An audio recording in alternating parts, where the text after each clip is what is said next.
started sharing stories based on growing up in South Carolina, as well as his adventures in Florida. He's new to storytelling, and he's currently developing writing and storytelling workshops for the Safety Harbor Art and Music Center in Safety Harbor, Florida. He drove a long way to get here, folks.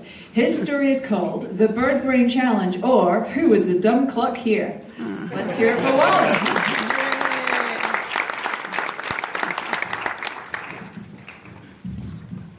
I grew up in a textile mill village in South Carolina, and we had chickens in the backyard.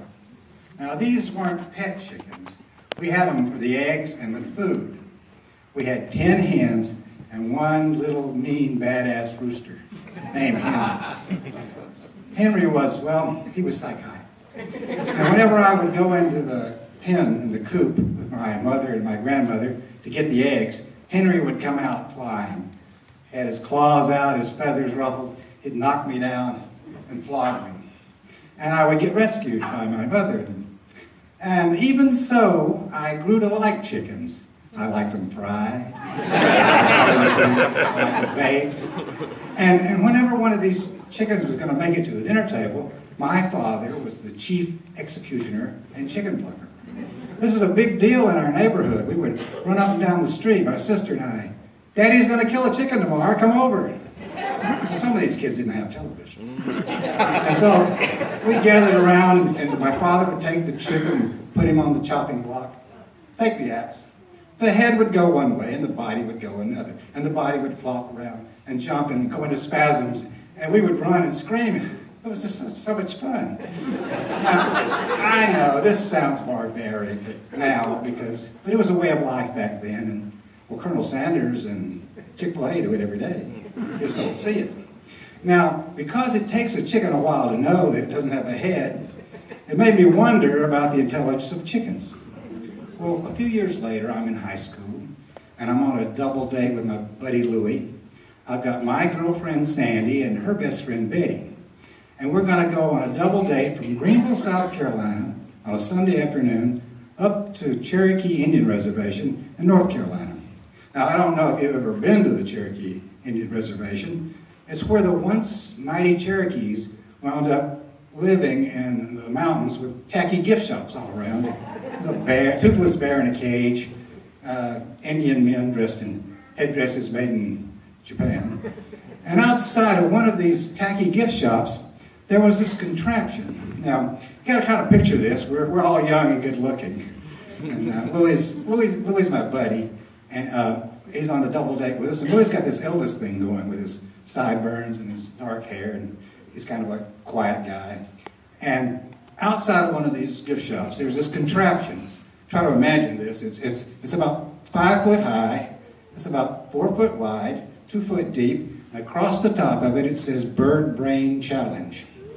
And in this corner on the left-hand side, there's a little glass window. And in there's a chicken.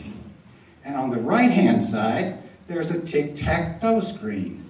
It's electronic, primitive. And for $0.25, you can get this chicken to play tic-tac-toe with you. Well, Louis is excited, He's excited. He's going to show Betty, his date, how good he is. So he puts $0.25 in, and the chicken sort of perks up. It looks at us. And then there's a little petition there inside there with the chicken. It says thinking booth.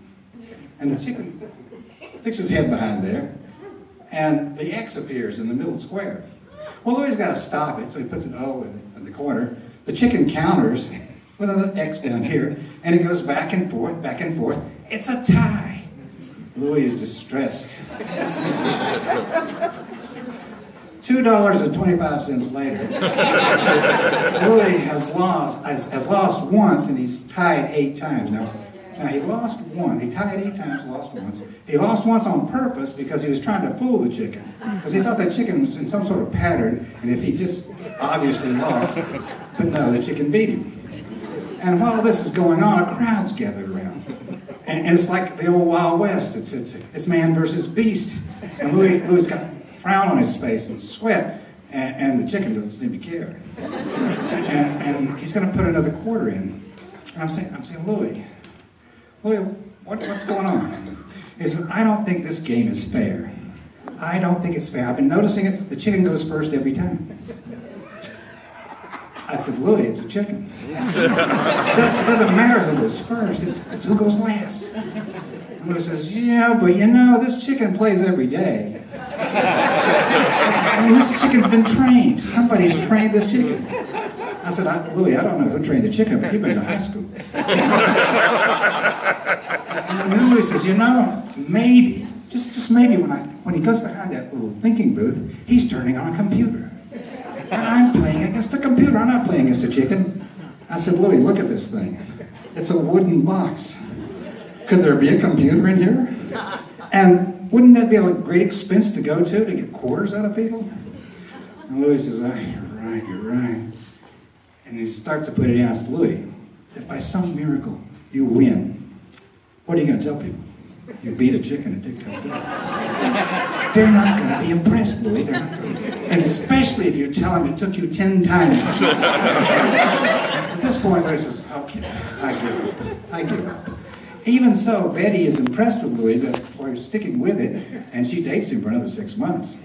And years later, well, first, before we left, we realized that chickens are smarter than we think they are, and you shouldn't be throwing your quarters away on a gimmick, and you should learn to lose gracefully. Now, years later, I discovered that these chickens were trained in Little Rock, Arkansas, at an animal behaviorist center that scientists who studied under B.F. Skinner trained these chickens, and they were all over the country. They were from Texas to New York, tic-tac-toe playing chickens. Louis took comfort in this, knowing that the chicken was playing for food, and he was playing for pride, and a scientist had trained this chicken. And that's what the lesson you should learn from this is, chickens can be smart.